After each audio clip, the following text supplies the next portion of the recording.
News ಅವರಿಗೆ ಸ್ವಾಗತ. ನಾನು ಲಕ್ಷ್ಮಣ್ ಹೂಗಾರ್. ಇವತ್ತು ನಡೆದಂಥ ವಿಧಾನ ಪರಿಷತ್ನ 3 ಸ್ಥಾನಗಳ ಚುನಾವಣೆಯಲ್ಲಿ ಭಾರತೀಯ ಜನತಾ ಪಕ್ಷ, ಕೆಜೆಪಿ, ಜೆಡಿಎಸ್ ಮೈತ್ರಿಗೆ ರಾಜ್ಯದ ಮತದಾರ ಪೆಟ್ಟು ನೀಡಿದ್ದಾನೆ. ಪೆಟ್ಟಿನ ಮೇಲೆ ಪೆಟ್ಟು ಅಂತ ಹೇಳ್ಬೋದು.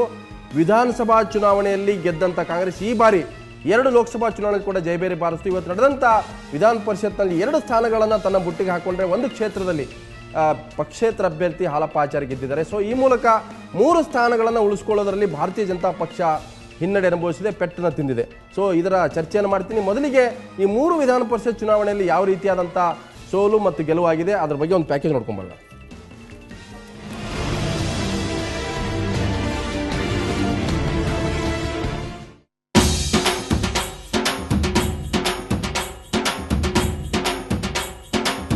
ವಿಧಾನ ಪರಿಷತ್ ಉಪಚುನಾವಣೆಯಲ್ಲೂ ಮೈತ್ರಿಗೆ ಮರ್ಯಾದೆ ಸಿಕ್ಕಿಲ್ಲ.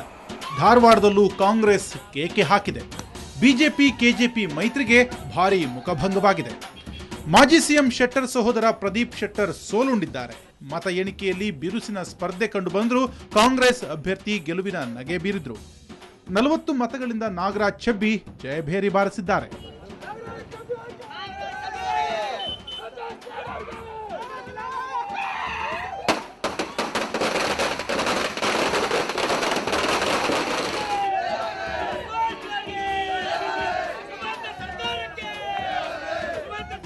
ಹೇಳಿದ್ದೀನಿ, ಇದು ಪಕ್ಷದ ಎಲ್ಲ ಕಾರ್ಯಕರ್ತರಿಗೆ ಒಂದು ಸಲ್ತದೆ. ಇದರ ಜೊತೆಗೆ ಈಗ ನಮ್ಮ ಪಕ್ಷದ ಸರ್ಕಾರ ನೀಡ್ತಿರುವಂಥ ಕಾರ್ಯಕ್ರಮಗಳು ಜೊತೆಗೆ ನಮ್ಮ ಪಕ್ಷದ ಎಲ್ಲ ನಾಯಕರ ಒಂದು ಕೂಡಿ ಮಾಡಿದಂಥ ಕೆಲಸ ಇದು ಅವ್ರಿಗೆಲ್ಲ ಕೂಡಿ ಮಾಡಿದ ಎಲ್ಲ ನಾಯಕರಿಗೆ ಸಲ್ತದೆ ಅಂತ ಹೇಳಕ್ಕೆ ಇಷ್ಟಪಡ್ತೀನಿ. ಇತ್ತ ಮೈಸೂರಿನಲ್ಲೂ ಕೆಜೆಪಿ, ಬಿಜೆಪಿ, ಜೆಡಿಎಸ್ ಮೈತ್ರಿಗೆ ಮುಖಭಂಗವಾಗಿದೆ. ಕಾಂಗ್ರೆಸ್ನ ಆರ್ ಧರ್ಮಸೇನಾ ಕೆಜೆಪಿಯ ಯು ಶೇಖರ್ ವಿರುದ್ಧ ಪ್ರಥಮ ಪ್ರಾಶಸ್ತ್ಯದ ಮತಗಳಲ್ಲಿಯೇ ಗೆಲುವು ಕಂಡ್ರು.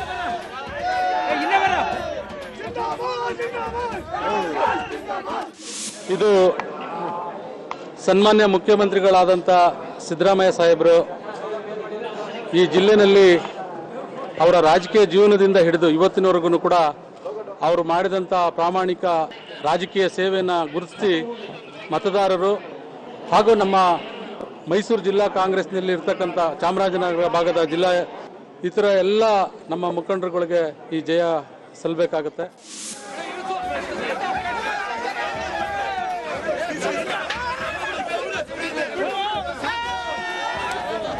ಕುತೂಹಲ ಮೂಡಿಸಿದ್ದ ಚಿತ್ರದುರ್ಗದ ಪಕ್ಷೇತರ ಅಭ್ಯರ್ಥಿ ರಘು ಆಚಾರ್ ಗೆಲುವು ಸಾಧಿಸಿದ್ದಾರೆ. ರಘು ಅವರು ಬಿಜೆಪಿಯ ನವೀನ್ ವಿರುದ್ಧ ಗೆಲುವು ಸಾಧಿಸಿದರೆ ಕಾಂಗ್ರೆಸ್ 3ನೇ ಸ್ಥಾನಕ್ಕೆ ತಳ್ಳಲ್ಪಟ್ಟಿದೆ.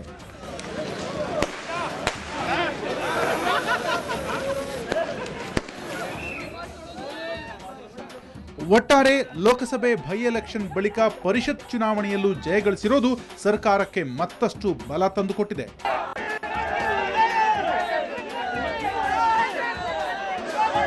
ಬ್ಯೂರೋ ರಿಪೋರ್ಟ್, ಸ್ವರ್ಣ ನ್ಯೂಸ್. ಸೊ ಕೈಕೊಟ್ಟ ದೋಸ್ತಿ ವಿಶೇಷ ಕಾರ್ಯಕ್ರಮದ ಚರ್ಚೆನ ಆರಂಭ ಮಾಡ್ತೇನೆ. ನಮ್ಮ ಜೊತೆಗೆ ಇವತ್ತು ಕಾಂಗ್ರೆಸ್ನ ಹಿರಿಯ ನಾಯಕರಂತ ದಿವಾಕರ್ ಇದ್ದಾರೆ, ಹಾಗೆಯೇ ಬಿಜೆಪಿ ಶಾಸಕರಂತ ರವಿ ಸುಬ್ರಹ್ಮಣ್ಯ ಇದ್ದಾರೆ. ಕಾರ್ಯಕ್ರಮಕ್ಕೆ ತಮಗಿಬ್ಬರು ಕೂಡ ಸ್ವಾಗತ. ಸೊ ಮೊದಲಿಗೆ ನಾನು ರವಿ ಸುಬ್ರಹ್ಮಣ್ಯನ ಮಾತಾಡ್ತೀನಿ. ರವಿ ಸುಬ್ರಹ್ಮಣ್ಯರೇ, ಏನೇನೋ ಸರ್ಕಸ್ ಮಾಡ್ತಾ ಇದ್ದೀರಿ, ಕಾಂಗ್ರೆಸ್ಸನ್ನು ಸೋಲಿಸಬೇಕು, ಮೈತ್ರಿನ ಮಾಡ್ಕೊಂಡ್ರಿ, ದುಶ್ಮನಿಗಳು ಒಂದಾದ್ರಿ, ಲೋಕಸಭಾ ಚುನಾವಣೆಯಲ್ಲಿ ಕೂಡ ಒಂದಾದ್ರಿ, ಈಗಲೂ ಕೂಡ ನಿಮ್ಮದೇ 3 ಕ್ಷೇತ್ರಗಳು ಅವನು ಕೂಡ ಉಳಿಸ್ಕೊಳ್ಳೋಕ್ಕಾಗಲಿಲ್ಲ. ಅಂದರೆ ನಿಮ್ಗೆಲ್ಲ ಒಂದು ಕಡೆ ಈ ಮೈತ್ರಿ ದೋಸ್ತಿ ಇದೆಯಲ್ಲ, ಅದೆಲ್ಲ ಒಂದು ಕಡೆ ವರ್ಕೌಟ್ ಆಗಿ ಜನ ಒಪ್ತಾ ಇಲ್ಲ. ಇದು ಹಾಗಲ್ಲ. ಇಲ್ಲಿ ಯಾವುದೇ ಒಂದು ಮೈತ್ರಿಯನ್ನು ನಾವು ಮಾಡ್ಕೊಂಡು ಚುನಾವಣೆಗೆ ಹೋಗಿದ್ದಂಥ ವಿಷಯ ಇಲ್ಲಿ ಏನು ಬಂದಿಲ್ಲ, ಪ್ರಸ್ತಾಪ ಆಗಿಲ್ಲ. ಯಾಕೆಂತ ಹೇಳಿದರೆ JDSನವರು ಕ್ಯಾಂಡಿಡೇಟ್ ಹಾಕಿಲ್ಲ ಅಂತಕ್ಕಂಥದ್ದನ್ನು ಬಿಟ್ಟರೆ ಅವರು ಇನ್ನೇನು ಬಂದು ನಮ್ಮ ಜೊತೆಲಿ ಸಹಕಾರ ಕೊಟ್ಟಿದ್ದಾರೆ ಅಂತಲ್ಲ. ಆಮೇಲೆ ವಿಶೇಷವಾಗಿ JDSನಿಂದ ಯಾವುದೇ ಲಾಭ ಆಗಿಲ್ಲ, ಲಾಭ ಆಗಿಲ್ಲ ಅಂತಲ್ಲ ಹೇಳ್ತಕ್ಕಂಥದ್ದು, ಆದರೆ ಅವರು ಕ್ಯಾಂಡಿಡೇಟ್ ಹಾಕಿಲ್ಲ. ಆದರೆ ಒಂದು ವಿಷಯವನ್ನು ನಾನು ನಿಮ್ಗೆ ಹೇಳೋಕ್ಕೆ ಇಷ್ಟಪಡ್ತೇನೆ. ಇವತ್ತು ಇಲ್ಲಿ ಯಾವುದೇ ಒಂದು ವಿಷಯಾಧಾರಿತ ಚುನಾವಣೆ ಇದಾಗಿರಲಿಲ್ಲ. ಈಗ ಯಾಕಂತ ಹೇಳಿದ್ರೆ ಚುನಾವಣೆ ಆಯ್ತಲ್ಲ, ಈಗ ವಿಷಯಾಧಾರಿತವೋ ವಿಷಯಾಧಾರಿತ ಅನ್ನೋದು ಬೇರೆ. ಪ್ರಜಾತಂತ್ರ ಒಂದು ಚುನಾವಣೆ ಅಂತ ಆಗಲ್ಲ. ಇಲ್ಲಿ ಮತದಾರರು ಓಟ್ ಹಾಕ್ತಾರೆ, ನೀವು ಮತದಾರ ಹತ್ರ ಹೋಗ್ತೀರಿ, ನಿಮ್ಮ ನಾಯಕರುಗಳು ಮತದಾರ ಹತ್ರ ಕೇಳ್ತಾರೆ ತಾನೇ ಓಟು. ಖಂಡಿತ ಅದೆಲ್ಲವೂ ನಡೆದಿದೆ. ಆದರೆ ಇಲ್ಲಿ ಸ್ಥಳೀಯ ಸಂಸ್ಥೆಯ ಚುನಾವಣೆ ನಡೆದಂಥ ಸಂದರ್ಭದಲ್ಲಿ ಕಾಂಗ್ರೆಸ್ ಮೇಲ್ಗೈಯನ್ನು ಸಾಧಿಸಿತ್ತು. ಇದು ಸ್ಥಳೀಯ ಸಂಸ್ಥೆಗಳಿಂದ ಆಯ್ಕೆಯಾಗಿ ಬರ್ತಕ್ಕಂಥ ಚುನಾವಣೆ ಆಗಿರೋದ್ರಿಂದ ಅಲ್ಲಿದ್ದಂತಹ ಗ್ರಾಮ ಪಂಚಾಯಿತಿ ಸದಸ್ಯರಾಗಿರ್ಬೋದು ಮತ್ತು ಬೇರೆ ಬೇರೆ ಸ್ಥಳೀಯ ಸಂಸ್ಥೆಗಳಲ್ಲಿ ಬಂದಿರತಕ್ಕಂಥವರು ವಿಶೇಷವಾಗಿ ಯಾವತ್ತೂ ಇವತ್ತು ಆಡಳಿತ ಪಕ್ಷದಲ್ಲಿರ್ತಕ್ಕಂಥ ಕಾಂಗ್ರೆಸ್ಗೆ ಇವತ್ತು ಮತ ಕೊಡೋದ್ರಿಂದ ನನ್ನ ಪ್ರಶ್ನೆ ರವಿ ಸುಬ್ರಹ್ಮಣ್ಯರೇ, ಆ ಓಟರ್ಸ್ ಅವರೇ ತಾನೆ. ಈಗ ನಿಮ್ಮ ಈ 3 ಕ್ಷೇತ್ರಗಳು ಹುಬ್ಬಳ್ಳಿ ಧಾರವಾಡ ಇರ್ಬೋದು, ಚಿತ್ರದುರ್ಗ ಇರ್ಬೋದು, ಮೈಸೂರು ಇರ್ಬೋದು, 3 ಸ್ಥಾನಗಳನ್ನು ಭಾರತೀಯ ಜನತಾ ಪಕ್ಷ ಹೊಂದಿತ್ತು. ಪ್ರೊಫೆಸರ್ ಮಲ್ಲಿಕಾರ್ಜುನ ರಾಜೀನಾಮೆ ಕೊಟ್ಟರು. ಇನ್ನೊಂದು ಕಡೆ ಶಿವರಾಜ್ ಸಜ್ಜನ್ ರಾಜೀನಾಮೆ ಕೊಟ್ಟರು, ಮತ್ತೊಂದು ಕಡೆ GS ತಿಪ್ಪಾರೆಡ್ಡಿ ನಿಮ್ಮ ಪಕ್ಷದ ವಿಧಾನ ಪರಿಷತ್ ರಾಜೀನಾಮೆ ಕೊಟ್ಟು ಶಾಸಕರಾದರು. ಅವೆಲ್ಲರೂ ಕೂಡ ನಿಮ್ಮವ್ರ ತಾನೇ ವೋಟರ್ಸು, ಅದೇಂಗೆ ಸಡನ್ ಆಗಿ ಚೇಂಜ್ ಆಗ್ಬಿಟ್ರು? ಖಂಡಿತವಾಗ್ಲೂ ಅವರೆಲ್ಲ ನಮ್ಮ ವೋಟರ್ಸು, ಆದರೆ ಅವರು ಆಯ್ಕೆ ಆಗಿದ್ದಂಥ ಸಂದರ್ಭ ಬೇರೆ. ಅವತ್ತು ಅಂದ್ರೆ ನಿಮ್ಮ ಅಪವಿತ್ರ ಮೈತ್ರಿಯನ್ನು ಒಪ್ಕೊಳ್ಳಿಲ್ಲ. ಹಾಗಲ್ಲ, ಮೊದಲು ಹೊಡೆದಾಡಿದ್ರಿ, ಯಡಿಯೂರಪ್ಪ ಹೊರಗೆ ಹೋದ್ರು, ಮತ್ತೆ ಈಗ ಚುನಾವಣೆ ಗೆಲ್ಲಬೇಕನ್ನೋ ಕಾರಣಕ್ಕಾಗಿ ಮೈತ್ರಿ ಮಾಡ್ಕೊಂಡ್ರೆ ಎರಡು ಕಾರಣಗಳಿರ್ಬೋದು. ಬೆಳಿಗ್ಗೆ ಜಗಳ ಆಡ್ತೀರಿ, ರಾತ್ರಿ ಒಂದಾಗ್ತೀರಿ, ರಾತ್ರಿ ಒಂದು ಜಗಳ ಆಡ್ತೀರಿ, ಬೆಳಿಗ್ಗೆ ಒಂದಾಗ್ತೀರಿ, ಒಪ್ಪಲ್ಲ ಜನ. ಇಲ್ಲ, ಇಲ್ಲಿ ಎರಡು ಕಾರಣಗಳಿರ್ಬೋದು. ಯಾಕಂದ್ರೆ ನಾನು ಅದನ್ನು ಸ್ಪಷ್ಟಪಡಿಸೋಕೆ ಇಷ್ಟಪಡ್ತೇನೆ. ಕಳೆದ ಚುನಾವಣೆಯ ಸಂದರ್ಭದಲ್ಲಿ, ಈಗ ಇತ್ತೀಚೆಗೆ ನಡೆದಿದ್ದು ಸ್ಥಳೀಯ ಸಂಸ್ಥೆ ಚುನಾವಣೆ, ಆದರೆ ಹಿಂದಿನ ಚುನಾವಣೆಯಲ್ಲಿ ನಮ್ಮ ಸರ್ಕಾರ ಆಡಳಿತದಲ್ಲಿತ್ತು, ಸಾಕಷ್ಟು ಜನ ಸದಸ್ಯರು ನಮ್ಮ ಪರವಾಗಿ ಅವತ್ತು ಇದ್ದಂಥ ಸ್ಥಿತಿ ಇತ್ತು. ಆ ಜನ ಯಾರು ನಮಗೆ 6 ವರ್ಷಗಳ ಕಾಲ ಆಡಳಿತವನ್ನು ನಡೆಸೋಕ್ಕೆ ಅವಕಾಶ ಮಾಡಿಕೊಟ್ಟಿದ್ರು, ಬಹುಶಃ ನಮ್ಮಲ್ಲಿದ್ದಂತಹ ಒಂದು ಆಂತರಿಕ ಭಿನ್ನಾಭಿಪ್ರಾಯದಿಂದ ಯಾರು 3 ಜನ ರೆಸಿಗ್ನೇಷನ್ ಕೊಟ್ಟು ಹೊರಗಡೆ ಹೋಗುವಂಥ ಸಂದರ್ಭ ಬಂತು. ಹಾಗಾಗಿ ಆ ಜನಕ್ಕೆ ಇವರಿಗೆ 6 ವರ್ಷಗಳ ಕಾಲ ಅವಕಾಶ ಕೊಟ್ಟಿದ್ದು ಇವರು ನಡೆಸಲಿಲ್ಲ ಅಂತಕ್ಕಂಥ ಒಂದು ಭಾವನೆ ಬಂದಿರ್ಬೋದು. ಅದಕ್ಕೆ ಎಲ್ಲದಕ್ಕಿಂತ ಹೆಚ್ಚಾಗಿ ಇವತ್ತು ಸ್ಥಳೀಯ ಸಂಸ್ಥೆಗಳಲ್ಲಿ ಆಯ್ಕೆಯಾಗಿ ಬಂದಿರತಕ್ಕಂಥವರು ಹೆಚ್ಚಿನ ಭಾಗ ಕಾಂಗ್ರೆಸ್ಸಿನ ಜನ. ಅದನ್ನು ನಾವು ಈ ಚುನಾವಣೆಗೆ ಮುಂಚೆ ನಡೆದಂಥ ಚುನಾವಣೆ, ಕೇವಲ 6 ತಿಂಗಳು ಕೆಳಗಡೆ ನಡೆದಿದ್ದಂಥ ಚುನಾವಣೆ ಕೆಳಗಡೆ ರವಿ ಸುಬ್ರಹ್ಮಣ್ಯ ಅವರು ಗ್ರಾಮೀಣ ಭಾಗದಲ್ಲಿ ಜನಪ್ರತಿನಿಧಿಗಳು ಅಥವಾ ಸ್ಥಳೀಯ ಸಂಸ್ಥೆ ಪ್ರತಿನಿಧಿಗಳು ಈಗ ಅದೇ ಅವ್ರ ಕ್ಷೇತ್ರಗಳನ್ನ ಇವತ್ತು ಕಾಂಗ್ರೆಸ್ ಗೆಲ್ಲುತ್ತೆ ಅಂದ್ರೆ ಆ ವೋಟರ್ಸ್ ಚೇಂಜ್ ಆದ್ರು ಅಂತ ಅಂದ್ರೆ ಇವ್ರ ಮೇಲೆ ನಂಬಿಕೆ ಇಲ್ಲ. ಮೊದಲನೇದಾಗಿ ಮಿತ್ರರಾದ ರವಿ ಸುಬ್ರಹ್ಮಣ್ಯ ಅವರು ಜನಾದೇಶವನ್ನು ಒಪ್ಪಿಕೊಳ್ತಕ್ಕಂಥ ದೊಡ್ಡತನವನ್ನು ತೋರಿಸಬೇಕು. ಯಾಕಂದ್ರೆ ಜನಾದೇಶವನ್ನು ಒಪ್ಪಿಕೊಂಡಿದ್ದೀವಿ, ಜನ ಏನು ನಮ್ಗೆ ಹೇಳಿದಾರೆ ಇದಕ್ಕೆ ಖಂಡಿತವಾಗಲ್ಲ. ಒಂದು ರಿಜೆಕ್ಟ್ ಮಾಡಿದಾರೆ ಅಂತ ದೋಸ್ತಿನೇ ಆಗಿಲ್ವಲ್ಲ, ಕೆಜೆಪಿ ಬಿಜೆಪಿ ಒಂದಾಗಿದ್ರಿ ನೀವು. ಮೈಸೂರಿನಲ್ಲಿ ನಾವು 2 ಕಡೆ ಕಂಟೆಸ್ಟ್ ಮಾಡಿದ್ದು ಅಲ್ಲ. ರವಿ ಸುಬ್ರಹ್ಮಣ್ಯ ಅವರೇ, ಮೈಸೂರು ಕ್ಷೇತ್ರವನ್ನ ಕೆಜೆಪಿ ಬಿಟ್ಕೊಂಡ್ರೆ ಯು ಶೇಖರನ್ ಅವರಿಗೆ, ಹುಬ್ಬಳ್ಳಿ ಧಾರವಾಡದಲ್ಲಿ ಜಗದೀಶ್ ಶೆಟ್ಟರ್ ತಮ್ಮ ಬಿಟ್ಕೊಟ್ರಿ, ಓಪನ್ ಆಗಿ ಒಪ್ಪಂದ ಮಾಡ್ಕೊಂಡ್ರಿ. ನಿಮ್ ನಾಯಕರು ಏನ್ ಹೇಳಿದ್ರು, ಈ ಚುನಾವಣೆ ಮಾತ್ರ ಒಪ್ಪಂದ ಮಾಡ್ಕೊಳ್ತೇವೆ ಅಂತ ಹೇಳಿದ್ರು. ಮತ್ತು ಹುಬ್ಬಳ್ಳಿ ಹೌದು, ಆದ್ರೆ ಅದು ಮೈತ್ರಿ ಅಲ್ವಾ ಇದು? ಇದನ್ನೇನಂತ ಕೇಳ್ತೀರಿ ನೀವು? ಹುಬ್ಬಳ್ಳಿ ಒಳಗೆ ನಮ್ಮ ಮೈಸೂರಿನಲ್ಲಿ ಯಾವುದೇ ರೀತಿಯ ಮೈತ್ರಿ ಆಗಿಲ್ಲ ಅಲ್ಲಿ. ಆದ್ರೆ ಮೈತ್ರಿ ಆಗಿದ್ರೆ ನಾವು ಅವ್ರ ಜೊತೆ ಆದ್ರೆ ಒಂದು ನಮ್ಮ ಅಲ್ಲಿ ದಿವಾಕರ್ ಅವರೇ, ಅಲ್ಲಿಯ ಒಂದು ಸ್ಥಳೀಯ ಹೊಂದಾಣಿಕೆ ಅದಿರ್ಬೋದು, ಆದ್ರೆ ಪಕ್ಷ ಅಲ್ಲಿ ಯಾವುದೇ ಒಂದು ಆ ತರದ ಹೊಂದಾಣಿಕೆಯನ್ನ ಆ ಕ್ಷೇತ್ರದಲ್ಲಿ ಮಾಡ್ಕೊಂಡಿಲ್ಲ. ದಿವಾಕರ್ ನೋಡಿ, ಸ್ವತಃ ಈ ರಾಜ್ಯದ BJPಯ ಶಾಸಕಾಂಗ ಪಕ್ಷದ ನಾಯಕರು ಮಾಜಿ ಮುಖ್ಯಮಂತ್ರಿಗಳಾಗಿರ್ತಕ್ಕಂಥ ಜಗದೀಶ್ ಶೆಟ್ಟರ್ ಅವರ ಸಹೋದರ ನಿಂತಿದ್ದರು. ಅಲ್ಲಿ ಯಾರು ಆ ಸ್ಥಾನವನ್ನು ಮೊನ್ನೆ ಬ್ಯಾಡಗಿಯಲ್ಲಿ ಚುನಾವಣೆ ನೀಡಲಿಕ್ಕೆ ಖಾಲಿ ಮಾಡಿದ್ರು, ಶಿವರಾಜ್ ಸಜ್ಜನ್ ರಾಜೀನಾಮೆ ಕೊಟ್ಟಿದ್ದರು. ಆ ಚುನಾವಣಾ ಪ್ರಚಾರ ಸಭೆಗಳಲ್ಲಿ ಬಸವರಾಜ ಬೊಮ್ಮಾಯಿ ಅವರು, ಉದಾಸಿಯವರು ಎಲ್ಲರೂ ಒಂದೇ ಸಭೆಯಲ್ಲಿದ್ದರು. ಇಷ್ಟೆಲ್ಲ ಆದಮೇಲೂ ಮೈತ್ರಿ ಮಾಡ್ಕೊಂಡಿಲ್ಲ ಅಂತೇನು ರವಿ ಸುಬ್ರಹ್ಮಣ್ಯಂ ಅವರು ಹೇಳ್ತಾ ಇದ್ದಾರೆ. ಮೈತ್ರಿ ಮಾಡ್ಕೊಂಡಿಲ್ಲ ಅಂತಕ್ಕಂಥದ್ದನ್ನು ನೀವು ಅಭ್ಯರ್ಥಿ ಹಾಕಿದ್ರೆ ರಾಷ್ಟ್ರೀಯ ಪಕ್ಷ ಅಭ್ಯರ್ಥಿ ಯಾಕೆ ಹಾಕಲಿಲ್ಲ? ಚರ್ಚೆ ಪ್ರಶ್ನೆ ಅಲ್ಲ. ನಾನು ಸಾಮಾನ್ಯ ಜನರ ದೃಷ್ಟಿಕೋನದಿಂದ ಈ ಮೈತ್ರಿ ಆಯಿತು, ಮೈತ್ರಿ ಪವಿತ್ರವೋ ಅಪವಿತ್ರವೋ ಬೇರೆ ನಿಮ್ಮ ಪಕ್ಷಕ್ಕೆ ಬಿಟ್ಟು. ಆದರೆ ರವಿ ಸುಬ್ರಹ್ಮಣ್ಯ ಅವರು ಒಂದು ಹೇಳಬೇಕು, ಬಹುಶಃ ಮೊನ್ನೆ ಈ ಲೋಕಸಭೆಗೆ ಅಭ್ಯರ್ಥಿಯನ್ನು ಹಾಕದೇ ಇರೋ ಕಾರಣ ಇವ್ರು ಹಾಕಲಿಲ್ಲ, ಅದೇ ರೀತಿ JDSನವರು ಹಾಕಲಿಲ್ಲ. ಈ ಹೊಂದಾಣಿಕೆ ಆಗಿದೆ ಎಂಬತಕ್ಕಂಥದ್ದು ನಾಯಕರು ಅನೇಕ ಪುಂಖಾನುಪುಂಖವಾಗಿ ಹೇಳಿಕೆ ಸಭೆಗಳಲ್ಲಿ ಮಾಡಿದ್ದಾರೆ. ಇವತ್ತು ಆ ಮೈತ್ರಿ ಇಬ್ಬರು ಸೇರಿ ನಡೆಸಿದಂಥ ಚುನಾವಣೆಗೆ ಜನ ತಿರಸ್ಕಾರ ಮಾಡಿದ್ದಾರೆ. ಹೀಗೆ ತಿರಸ್ಕಾರ ಅಂದ್ರೆ ಕಾಂಗ್ರೆಸ್ ಸೋಲ್ಸಕ್ಕೆ ಎಲ್ಲ ಶಕ್ತಿಗಳು ಈಗ ಏನಾಗುತ್ತೆ ಗೊತ್ತಾ, ಕಾಂಗ್ರೆಸ್ ಸೇತರ ಶಕ್ತಿಗಳು ಅಂತ. ಈಗ ಚುನಾವಣೆ ಆದ್ಮೇಲೆ ಗೆಲುವು ಸೋಲಿದ್ದಿದೆ.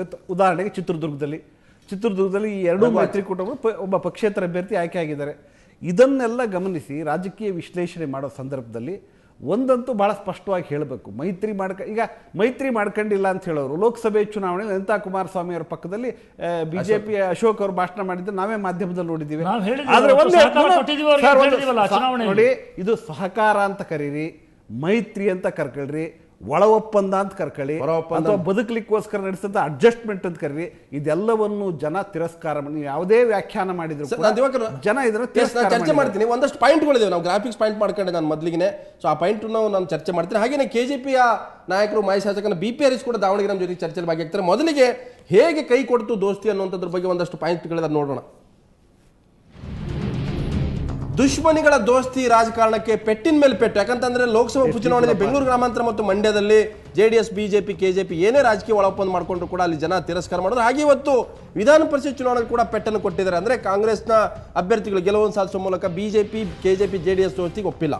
ನೆಕ್ಸ್ಟ್ ಪಾಯಿಂಟ್, ತನ್ನದೇ 3 MLC ಸ್ಥಾನಗಳನ್ನು ಉಳಿಸಿಕೊಳ್ಳೋದ BJPಗೆ ದೊಡ್ಡ ಆಘಾತ ಆಗಿದೆ. ಯಾಕಂತಂದ್ರೆ ಈ 3 ಸ್ಥಾನಗಳು ಭಾರತೀಯ ಜನತಾ ಪಕ್ಷ ಗೆದ್ದಿತ್ತು, ಅದರದೇ ಆದಂಥ ರಾಜಕೀಯ ಕಾರಣಕ್ಕಾಗಿ ರಾಜೀನಾಮೆ ಕೊಟ್ಟಿದ್ರು.